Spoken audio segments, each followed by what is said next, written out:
Welcome to a new series. We're going to be talking today about the Rambam, Hilchot De'ot, which is from the Rambam's Mishneh Torah.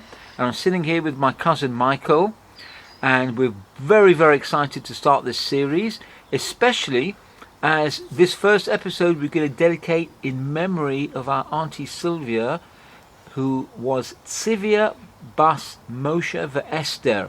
A very, very special lady. I didn't have as much contact with her as I did with my father's other siblings because she lived in America. Although Michael definitely has what to say about her because they spent many Sedarim and Pesachs abroad. And I'm going to hand you over to Michael, who's going to speak about our Auntie Sylvia. Michael. Thank you, Rav Mashiach. Yes, this episode is in memory of Tzivia Bas Moshe Ve'Esther Kalati. She was my father's sister, Sylvia Ibrahimov, and I have very, very, very fond memories of her and Uncle Nicky and our families together. We used to spend a lot of holidays together in Israel and America, and I have tremendous memories of her. She used to, when I was a kid, used to pinch my cheeks and and what she used aunties for? Yeah, Come exactly. You know. But extremely fond memories, and it was always a joyous time when we were all together, and we always looked forward to her and her husband Nicky and the children coming and spending holidays together. And I'll always remember her very, very fondly, and may her memory be a blessing. Amen. And also her children, Reuben, Ari and Joel, are real quality individuals. Reuben especially is known as the Haftorah man, Reuben Ibrahimov, and he is the world's foremost expert on Haftorahs, which is something really a great achievement. And also Tehillim, he has this From Your Lips to God's Ears, the book, which is an exceptional compilation of the Tehillim with all the various explanations.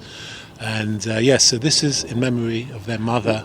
We've got to also mention, while you're on the subject of Reuben, that he travels around the world talking about giving as Haftorah man. Yes. I know personally, when I was working for Emet, which was it doesn't exist anymore, unfortunately, but we had it was like a sort of Kiruv center for Sephardim, and Reuben came over to the UK and he spoke for Emet, and he dazzled people with his knowledge of Nach, Nevi'im and Ketuvim as relates to the Haftorah.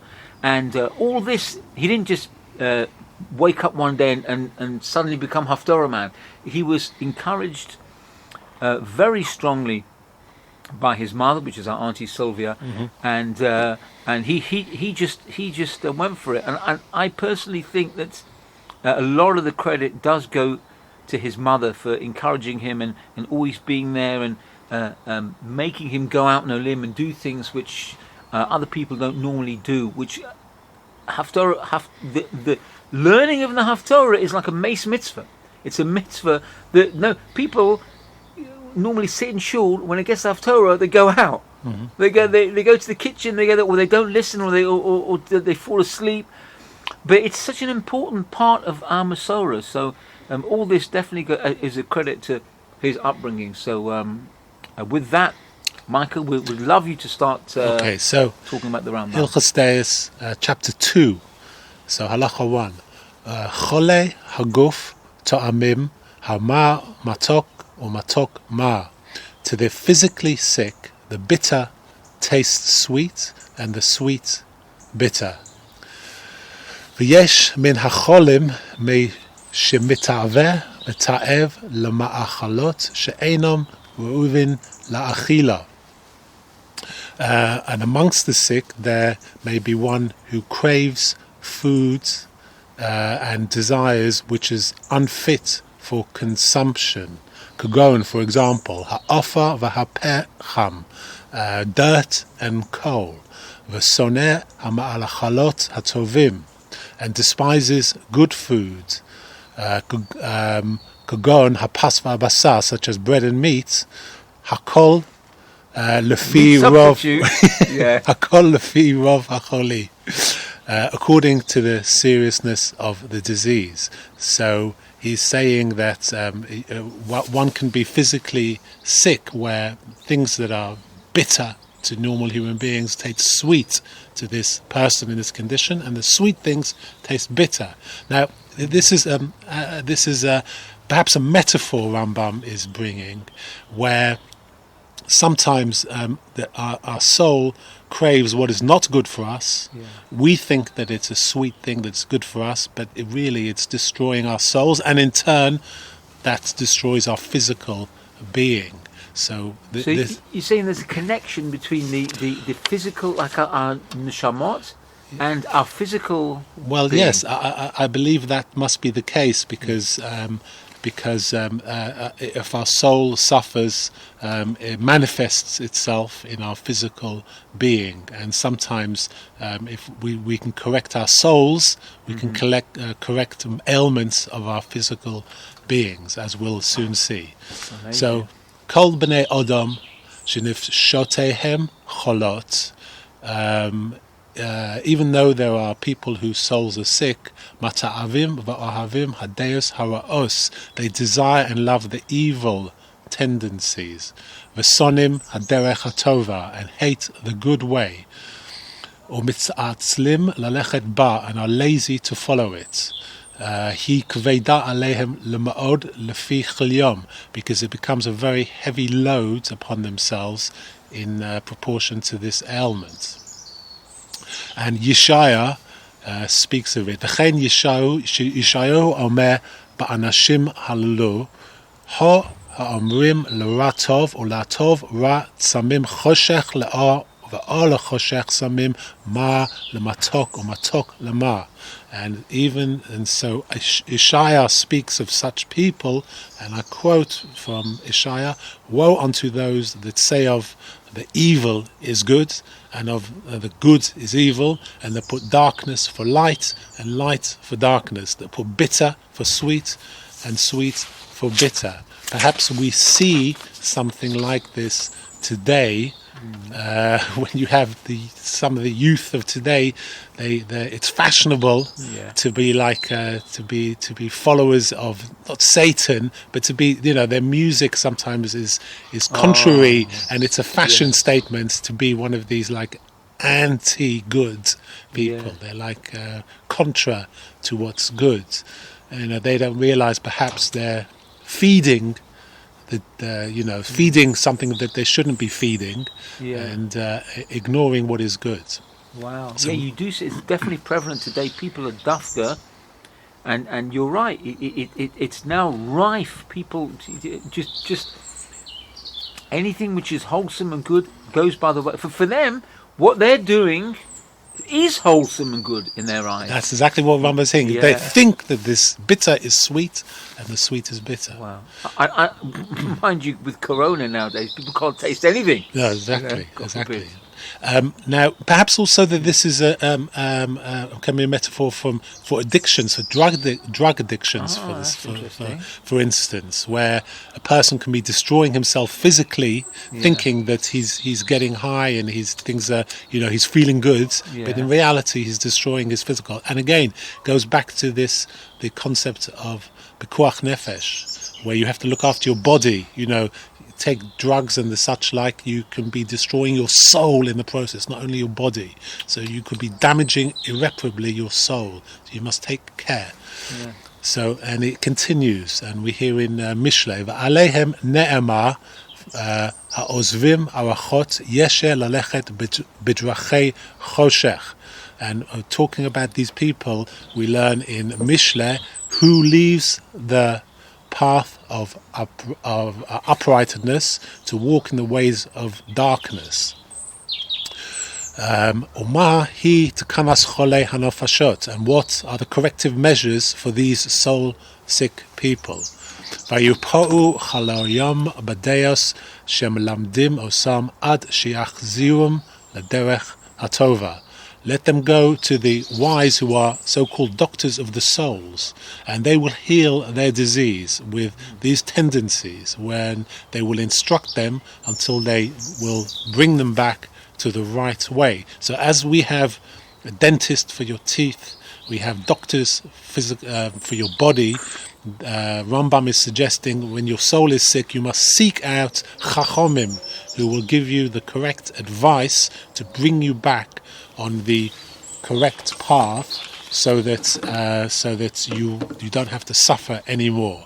Because everybody's human. Yeah. You could get yourself into trouble by adopting bad, destructive tendencies. Yeah.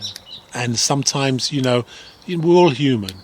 But sometimes you have to correct yourself, and you have to go to the right people to be instructed in the right way, the right, correct way to go. I suppose it's the same as the Mitzorah. The Mitzorah also suffers with a physical manifestation of a spiritual deficiency. Where does he go? He doesn't deal with it himself. He goes to the Kohen. The Kohen, in effect, like what you're saying, is his spiritual doctor. Yes. His soul doctor. Fantastic. So, yeah, but we've just been talking about how it's when we are unaware of our destructive traits. But Rambam continues, Hamakirim b'deos haroyos shelahem, and those that are conscious now of these destructive, evil tendencies, ve'enon holchim etzel chachomim, and do not go to the wise, l'raper osam, to be cured from them. Alehem omar shlomo. Therefore, concerning them, Solomon said in Mishleh Perek Aleph, Chachma Musa Elilim Bazu, wisdom and instruction, fools alone despise. So, okay, you've got yourself into trouble, you've adopted bad things, you're destroying your body and your mind and your soul. But now now you're aware of your problem, you've admitted the problem. yeah. You are a great fool if you refuse to seek advice or to follow advice. Right. Because there's one thing, if you're innocent of the problem, but once you know about it and you're aware of it, it's a sin not to deal with it. So halacha 2.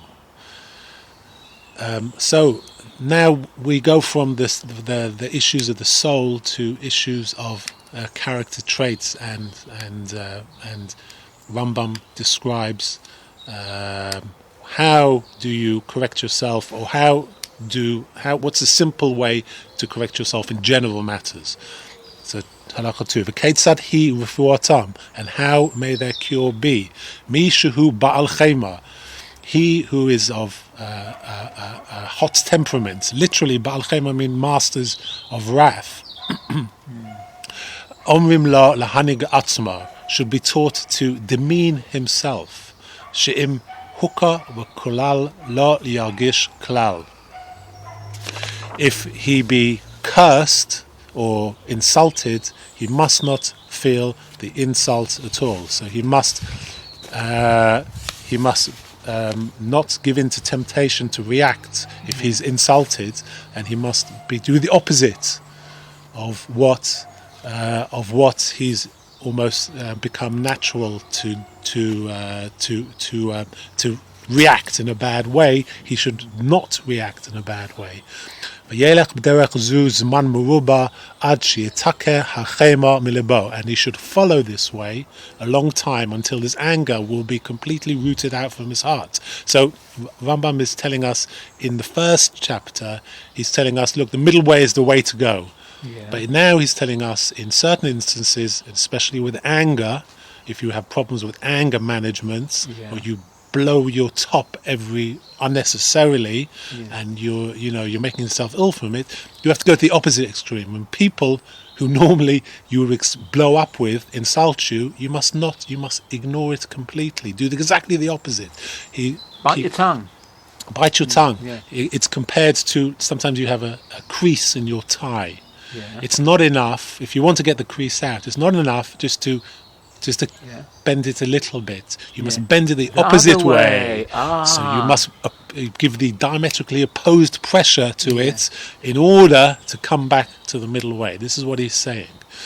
And another deadly character trait he also he calls arrogance, a deeply destructive character trait. And so he continues, Rambam continues, V'im haya gavalev, and if he was an arrogant in his heart, yanhig atzmo bevizayon, he should accustom himself to a life of extreme self-abasement.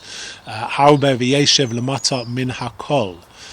He should live a life, he should occupy the lowermost seat of everybody.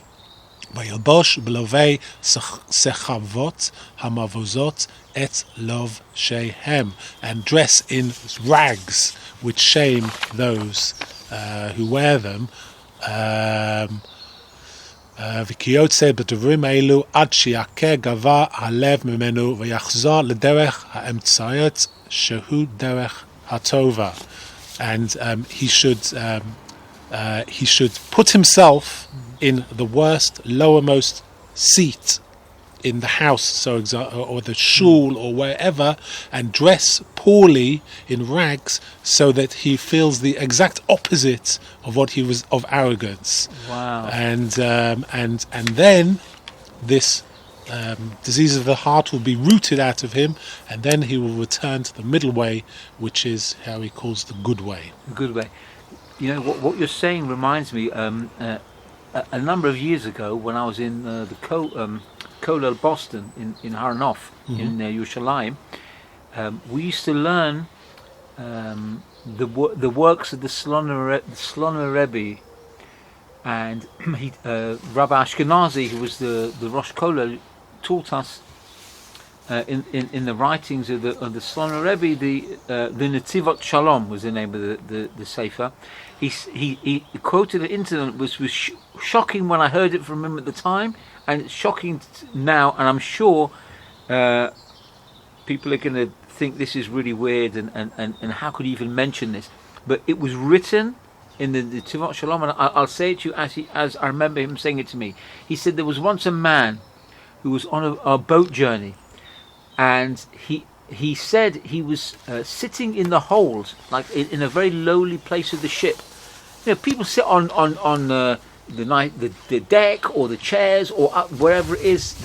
He was sitting in a very lowly place. He said there was another man who sauntered onto the deck, and he didn't see that I was sitting there in the hold. And you're not going to believe this. Again, I don't know which part of the ship he was. He said, but this fellow came. He didn't see that I was sitting in the hold, and he, excuse me for saying this, he urinated where I was sitting, and the urine went on me, and I could. And he said, and the fellow who was being urinated on said it was the greatest moment I had when I didn't react at all. I showed no anger. He probably didn't even know I was there, even after when he walked away. I don't know where he was sitting that he was in this position that somebody could do that to him. Well, God works in mysterious ways. He probably sent the man to do that. Yeah, no, I'm sure he did. But I mean, it's a bizarre story, and I'm sure you're going to be saying, "Where did you see that?" It's in the Tivot Shalom. I'm not sure which part of the Sefer, but I heard it myself from Rabbi Ashkenazi, and this is not a test that anyone wants to go through, but think about it objectively. For somebody not to react in that situation, how much is that going to get rid of your gava? That's going to remove every trace. Well, this is exactly what Rambam's saying, because he says later on in the episode, you'll hear that the whole purpose is not to react. Yeah. You're supposed to not react at all. That's the whole thing. Like we said earlier also, he said if someone insults you, you must not react. Must be bolem piv. Silence. Yeah. Wow. That's control. That's control. Right, so he continues. And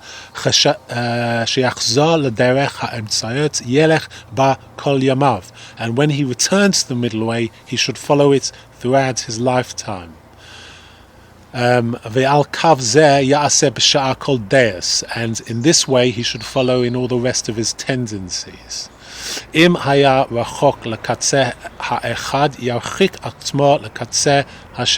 he had distanced himself to the extreme point of one, he should remove himself to the extreme of the other. And he should follow it up a long time until he may return to the good way. And this is the middle standard in each, which is the best, which is the good way. And he returns the middle way, which is a good way. You could also, a good analogy is, I don't know if you've seen these sailing boats that race, and when they're taking corners, the boat swings over to the left, for example, and people, all the crew, are lined up, stretching over the edge of the boat, being the counterbalance. You see, if they were all sitting in the middle of the boat would be capsized. But they're all like stretching over the edge of the boat. You've seen them hanging off the end, being the counterweight. So that's what you have to be until you reach back to your middle way. Beautiful analogy. So, and so Rambam also says that, it's very important. The actions are the key to change. You can think about things and you can, put your mind to various actions, but until you actually do them physically, you're not doing anything. Or rather, the physical act of changing your character, is really makes a difference. Like I said in last episode, when you adopt new corrective measures in your personality, you actually create new neural pathways in your brain. So your brain grows new options that are available to you. So you've corrected you've by repeating certain procedures, you correct your attitudes. Your brain is rewired, is recalibrated in certain ways, and now new options are open to you. So this is very important. He says your actions are very important. So next halacha 3. ויש דעות שאסור לו לאדם לנהוג בהן בנינוניס, and yet there are certain tendencies which man is forbidden to follow in the middle way. אלא שיתרחק מן הקצה האחד, but one must distance himself from himself עד שהקצה האחר, from one extreme to one extreme. So there are some temperaments, some tendencies, which actually he refers to as arrogance and anger, that the middle way is no good. You've got to be really the other way. There's no thing. And he brings a beautiful personality. Personality is greater than personality, but he brings Moshe Rabbeinu as an example. V'hu gova lev. She'ein derech hatova. The good way is not merely that man be meek. She'yeh adam anav bilvad, that he should be humble spirited. Ela she'yeh shfal ruach, but that his spirit should be extremely unassuming. ותהיה רוחו נחום על מאוד. ולפיכך נאמר במשה רבנו in Bamidbar. This is the reason why it is said of Moshe Rabbeinu in Bamidbar, anu ma'od, he was exceedingly meek. ולא נאמר ענב בלבד, and it's not written just meek, he is exceedingly meek. ולפיכך ציוו חכמים מאוד מאוד הווה שפל רוח. This is the reason why the chachamim commanded us to say we must be exceedingly humble of spirits. This we learn in Pirkei Avot, chapter 4. Now it's interesting that Moshe Rabbeinu was exceedingly meek. This is a man who single-handedly stood up to Pharaoh, who was the most powerful dictator of the ancient world. He created a mutiny of the Bnei Israel and organized their release, or organized their led Bnei Israel through the wilderness, received and transmitted the Torah. And this man was exceedingly meek. You expect such a man to be like a warrior personality, but no, he was exceedingly meek, and this is the example we are given to follow. however, you must realize that Moshe Rabbeinu realized that he was just a conduit of Hashem. Hashem had instructed him to do all that he was to do. He was the greatest prophet, the greatest leader we ever had, and the greatest in civilization probably. But he knew that he had God behind him. He was instructed by God. Yeah. So that must make you feel invincible. There's no need to shout. There's no need to create tantrums. Yeah. He knew he had the master of the universe behind you. You feel invincible, right? You're not worried about walking down dark alleys at night because Hashem is behind you. He's telling you what to do. So, in other words, you should realize that ultimately we are all conduits of God. We are all manifestations. If we act the right way, we can be manifestations of divine energy in this world.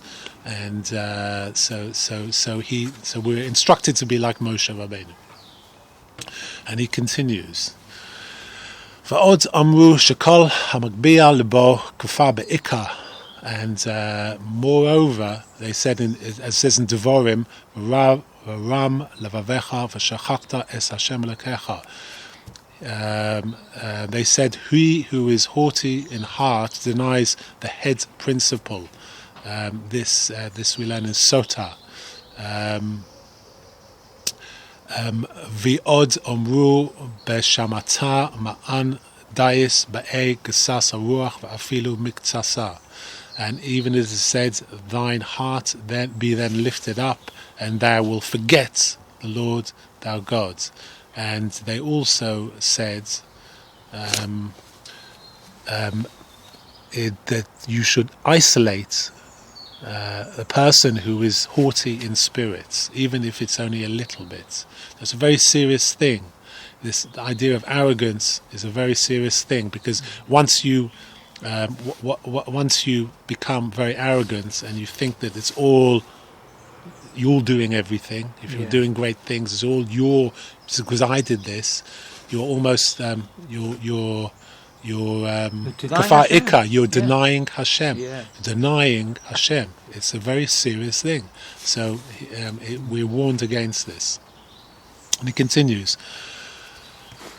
V'chein hakas mida ra'a hi ad lim'od v'yoru la'adam shitrachek mimena ad hakatze ha'achar. So anger is extremely evil tendencies, and it is proper for man to remove himself from it to the other extreme. V'yilamed atzmo shelo yikas v'afilu ad davar shiro'u l'kas alav. And one should teach himself not to get angry even over a matter which befits anger. Because sometimes you feel righteous in your perhaps indignation over something, and you're allowed to get angry. Even then, he says, don't get angry. And he continues, Rambam continues, V'im ratza lahatil emor al banav uvnei veso. And if one desires to engender awe in his children, in his household, for example, sometimes you've got to get angry with your children.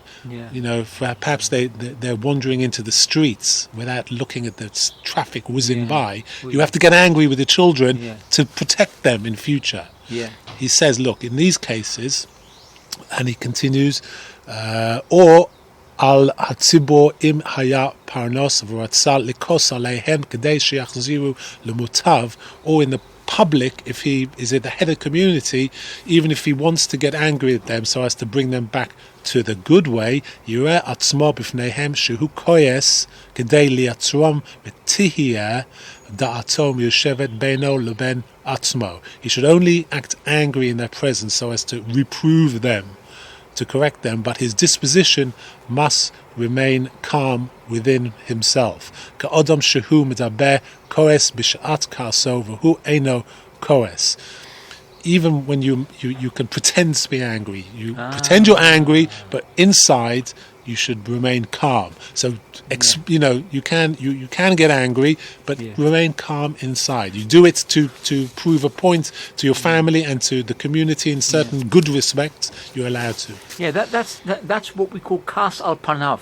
It's almost like where you get the chance to be an actor. You can Yeah. come in because it's controlled anger. It's not something that you've lost control. You're very much in control, and you're using that aspect of anger just to show what needs to be done. But there's never any point in that display of anger that you're sort of a loose cannon, that you've Lost control. you lost control. Yeah, correct. So that's that's an amazing point. So Rambam continues. Amru chachamim harishonim kol hakoyas keilu oved ovadas kochavim. He even said he says that the sages said that he who yields to anger is as if he worshipped idolatry. V'amru shekol koyes im chacham hu chachmato bistalekes mimenu ve'im biskalet mimenu ve'im navi hu nevuato maskiletet mimenu. And they also said someone who is angry, if he is a wise man, his wisdom leaves him, and if he is a prophet, his prophecy leaves him. So that's a very serious sacrifice you're making when you get angry. You lose your wisdom, and you lose even your ability of prophecy, to prophesize. Very serious thing. He continues, Uvale kas ein chayehem chayim. And really, he says, really, the life of an angry, irritable person is no life. Lefichach tzivu leitzrachek min hakas ad shinaheg atzmo shelo yurgash afilu lidvarim hakaasim v'zu hi haderech hatova.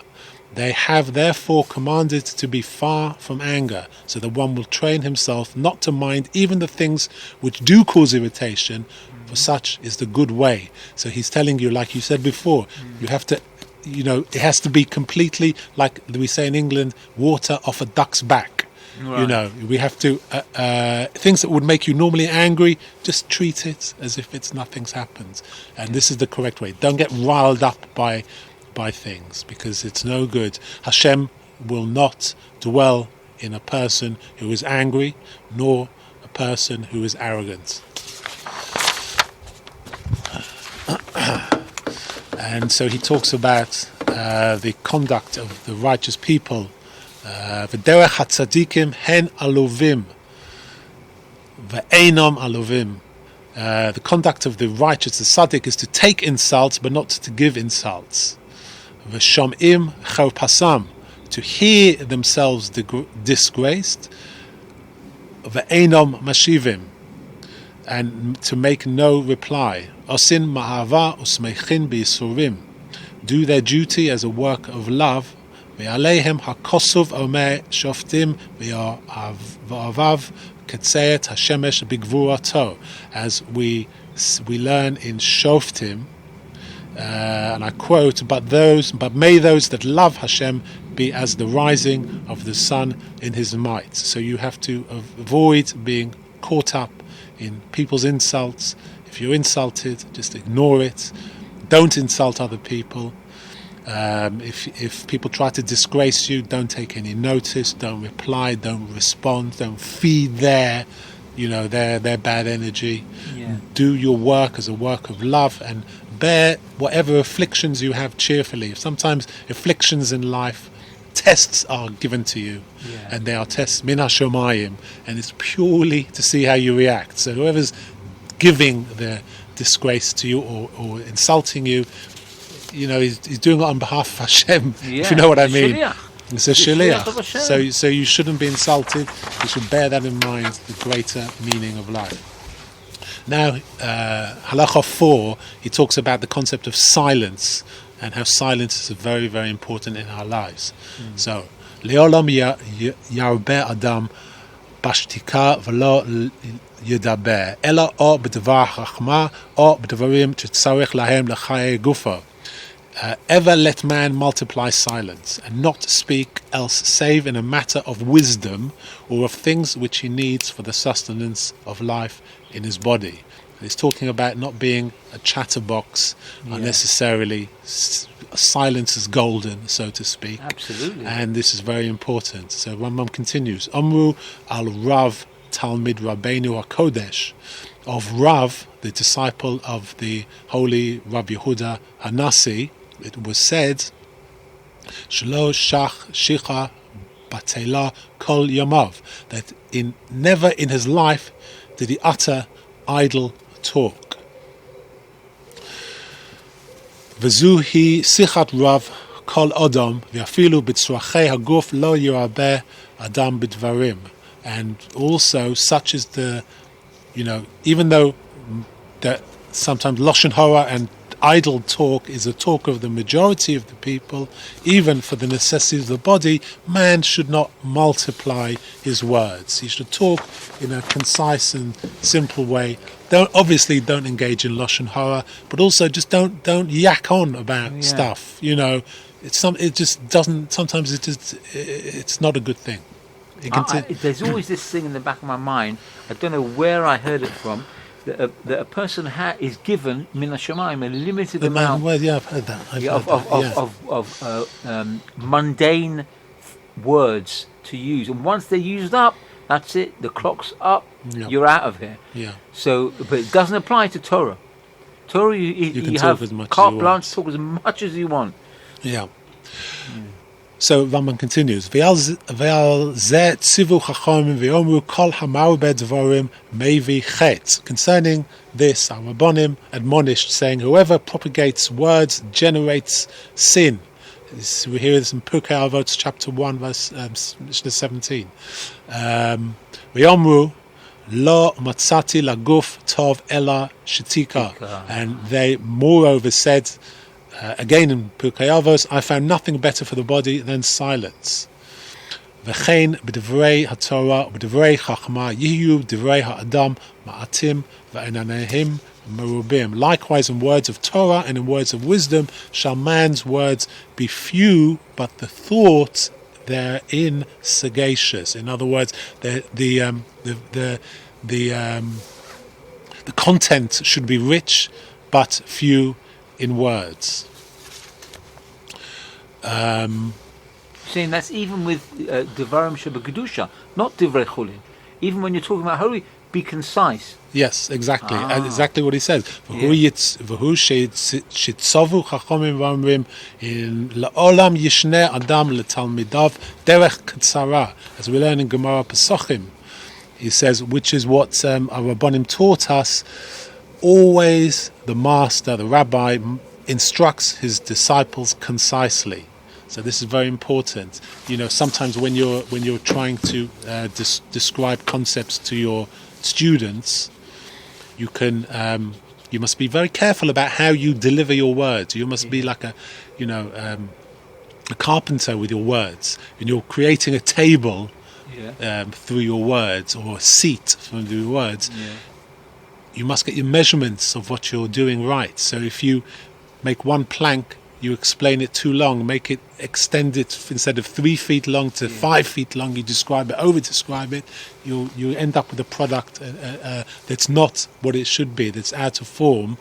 But if you are if the content is right and you explain initially very well, you don't have to expand on it. And also another thing is interesting, when people are explaining things generally, when you are with your students and you've explained it well enough that they understand it, but then you consider that you over explain it, you waffle on a little bit too much, you potentially lose their attention because they understand it. So now you're describing it again, they may switch off and think about something else. You may have lost their attention. So it's very important to be, he's saying that the content should be rich but few in words. And he continues, Aval im hoyu hadvarim merubin v'ha'aniyanim ma'ut.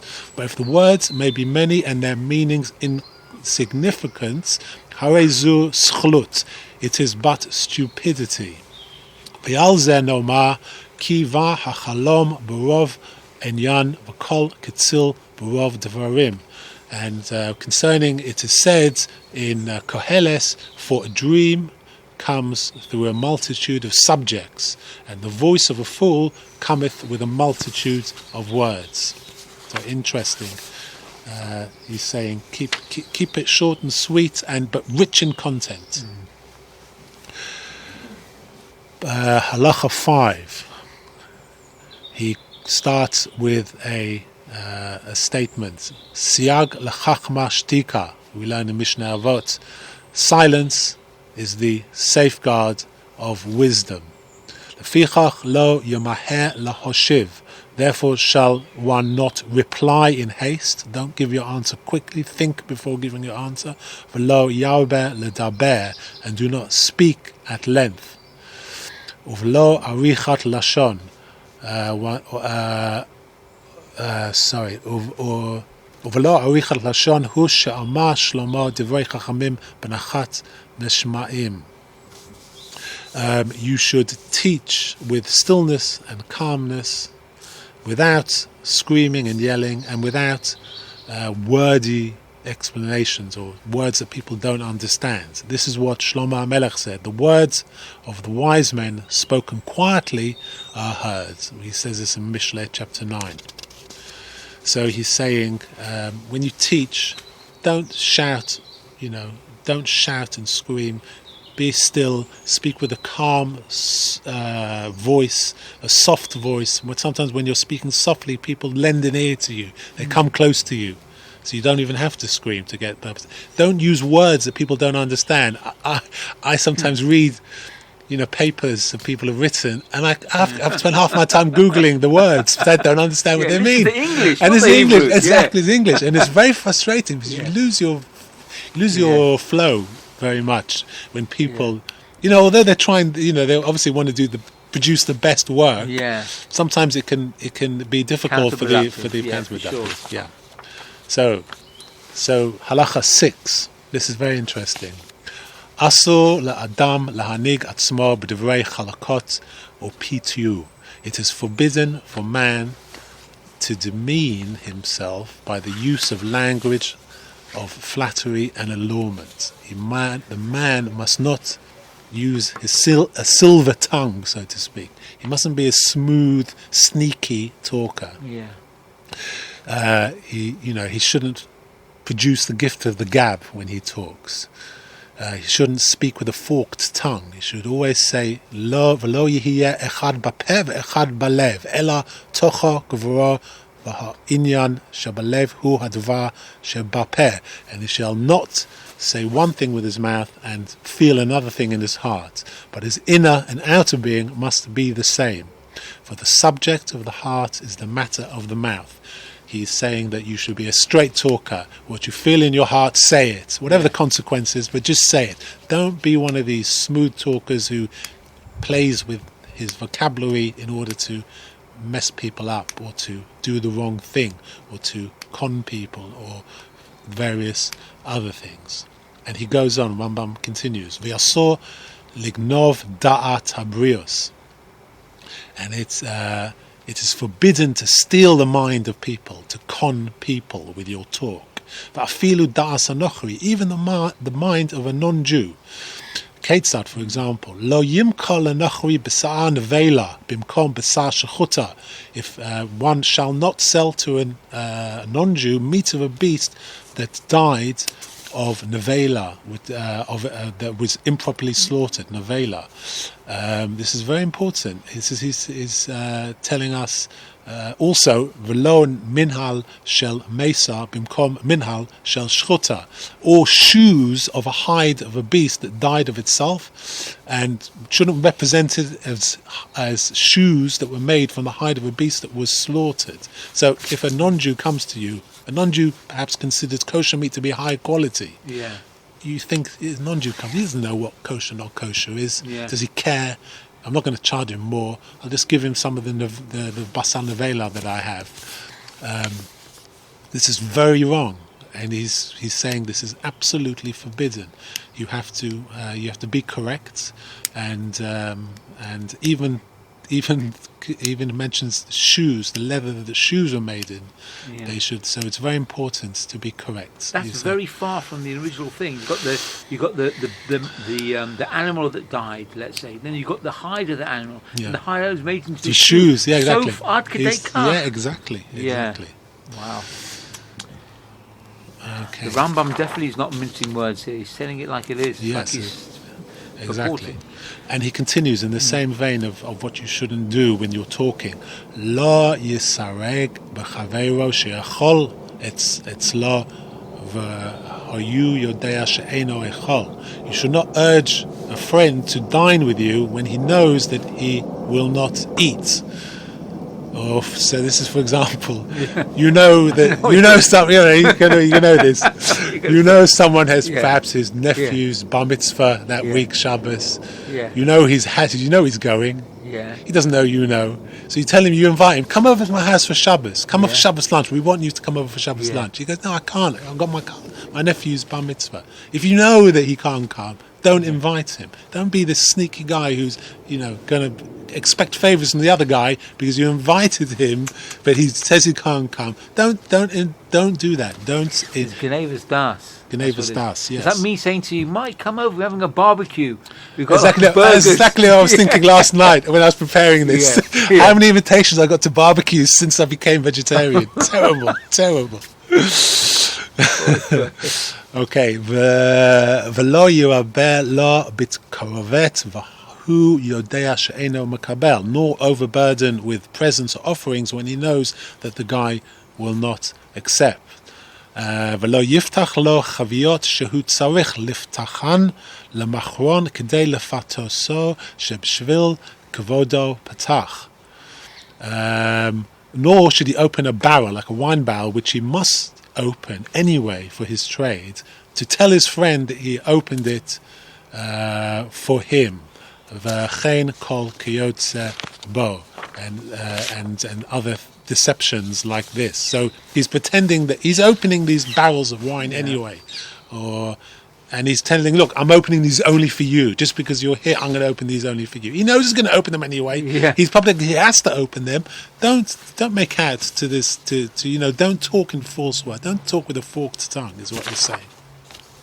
So Rambam continues, Va'afilu mila achat shel bituye shel genevas da'as osor. Even one word of this type of allurement and wrong talk and stealing of the mind is forbidden. Ela shvat emes, but man must be of a true lips, v'ruach nachon, and a steadfast spirit, v'lev tahar, and a pure heart, mikol amal v'havios, free from all travail and clamour.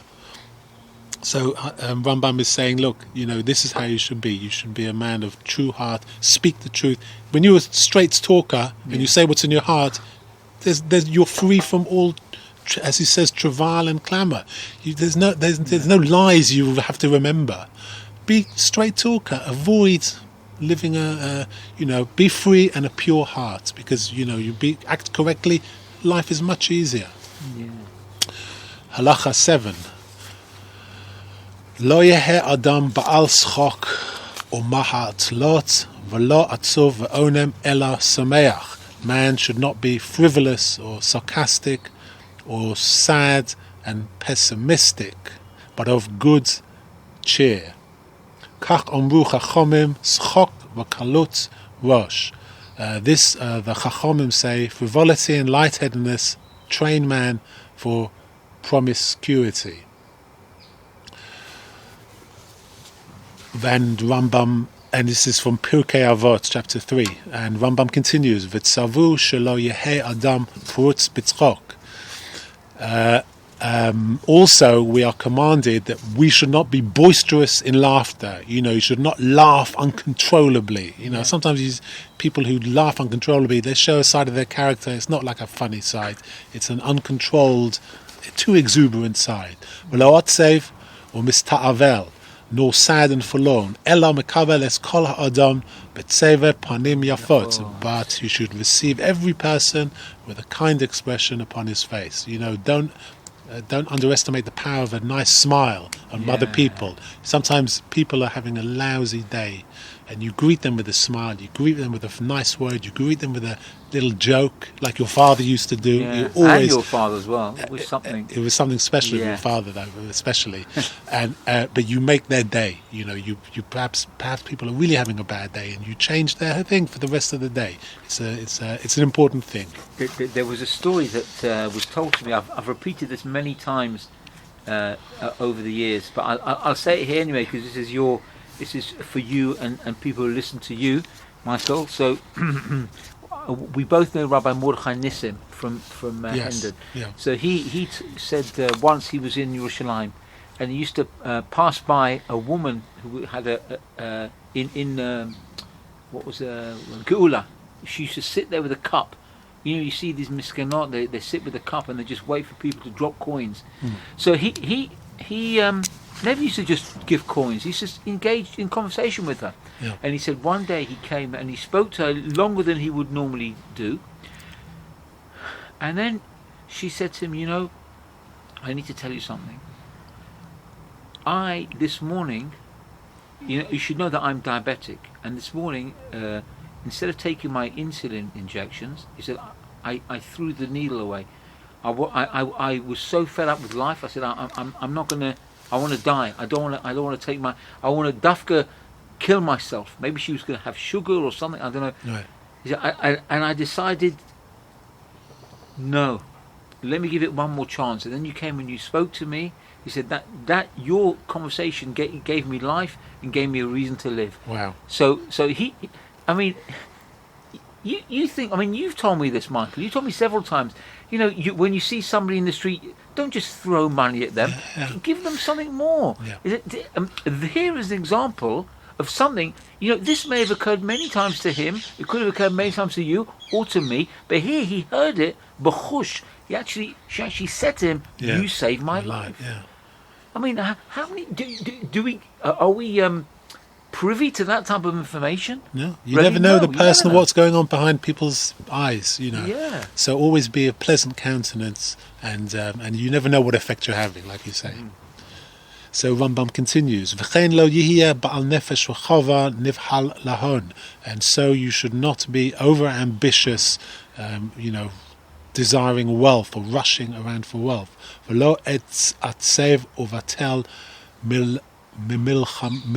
mimilacha, nor should you be the opposite, despondent and idle from work. Man has to work. It's important to work and be a provider for your family. Ella ba'al ayin, but be with a goodly eye. Ella ba'al ayin tova mim'at ba'etzek v'otzek b'torah, and be with a goodly eye. Engage in affairs a little bit, but be occupied with the study of Torah. V'yoto ham'at shehu chelko yitzmach bo, and in that portion, and if you do this correctly, you shall be happy in your portion and in your life, and you shall rejoice. And he continues, "V'lo ba'al katata," you should not be quarrelsome. "Lo ba'al kina," you should not be envious. "Lo ba'al ta'iva," you shall not be ba'al ta'iva is covetous and jealous. So. Yeah. "V'lo rodef achar hakavod," and not be a glory hunter. "Kach amru chachomim hikinya v'hata'ava v'chavod motzi'in et ha'adam min ha'olam." Therefore our sages have told us, envy, jealousy and glory hunting remove man from life. This we learn in Pirkei Avot chapter 4. And he concludes as follows, "Klalo, as a general rule, shel davar yelech b'midah ha'benonis shebechol de'ah v'de'ah." As a general rule of the matter, you should follow the tendency of a middle course in each and every disposition. Ad sheyihu kol de'osav mechuvonot be'emtsayut. To the end, all of his tendencies will be firmly in the center. V'hu sheshlomo omer, pales me'agal raglecha v'chol derachecha yikonu. As King Solomon said in Koheles, balance well the track of thy foot, and let all thy ways be firmly right. So that concludes Perek Beis of Hilchot De'ot, and thank you very much for letting me do that. Very good, Michael. I have to say, I personally got a lot out of that. I'm sure people listening will have got a lot out of that, and I'm very, very much looking forward to continuing this. So thank you very much. Thank you. And Bezrat Hashem, we will see you next week. Have a wonderful and blessed week.